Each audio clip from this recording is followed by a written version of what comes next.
Some new reaction to the Israeli Prime Minister's warning about Iran's nuclear program. Benjamin Netanyahu addressing the UN General Assembly yesterday during our program, pressing the United States for stronger sanctions on Iran, even as it pursues nuclear talks. Israel will never acquiesce to nuclear arms in the hands of a rogue regime that repeatedly promises to wipe us off the map. Against such a threat, Israel will have no choice but to defend itself. I want there to be no confusion on this point. Israel will not allow Iran to get nuclear weapons. If Israel is forced to stand alone, Israel will stand alone. Joining us is Mark Dubowitz, Executive Director of the Foundation for Defense of Democracies. He's spoken with high-ranking officials both in our government and in Israel about the Iran issue. Mark, nice to see you. Thanks, Jenna. Will Israel act alone? Israel will act alone. Israel's acted alone in its history. It's gone after the Syrian nuclear reactor. It's gone after Saddam Hussein's nuclear weapons program.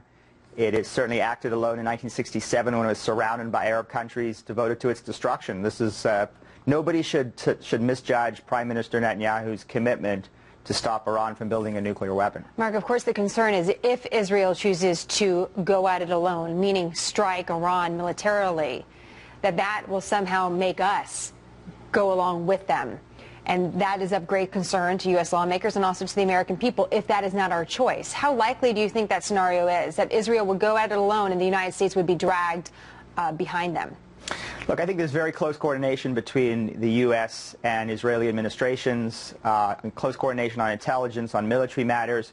And I think the President and Prime Minister Netanyahu are both seriously committed to stopping Iran from developing nuclear weapons. They want to try diplomacy. They want to try crippling sanctions. They want to resolve this peacefully. But at the end of the day, it is a serious threat to both American and Israeli national security if Iran moves to nuclear weapons capability. Bret Stephens in the Wall Street Journal yesterday took on what Benjamin Netanyahu was going to say before he even said it. And his prediction for the UN speech was that Netanyahu would have a predictable routine, as he called it, that he would have unspecified and increasingly non-credible warnings that Israel may act on its own. And he goes on to say that the best thing for Israel to do is to disengage more with Washington because Israel's credibility is lower because of Washington's behavior towards Iran. What do you think about that? Look, there's been a very strong U.S.-Israel relationship. It needs to continue. It needs to be strengthened in terms of the coordination that I discussed earlier. But fundamentally, every Israeli prime minister reserves his or her right to defend their country. And I think that they will move unilaterally, if they have to, clearly in close cooperation and coordination with the United States, if necessary, to stop Iran from developing a nuclear weapons capability. But once again, we're not there yet. It's time for diplomacy, and there's time for truly crippling sanctions and really freezing Iran's foreign exchange reserves and tipping this economy into severe economic crisis. It's interesting you mentioned that because the new president of Iran was speaking today, and we've heard here at home the United States say actions speak louder than words when it comes to Iran. Well, Iran is now saying the same thing. Actions speak louder than words when it comes to the United States. And if we're going to deal, Iran says, then we need to see sanctions relax because the actions will say something. What do you think about that? There's been a proposal to the Iranians on the table since April of this year offering some sanctions relief in exchange for some nuclear concessions.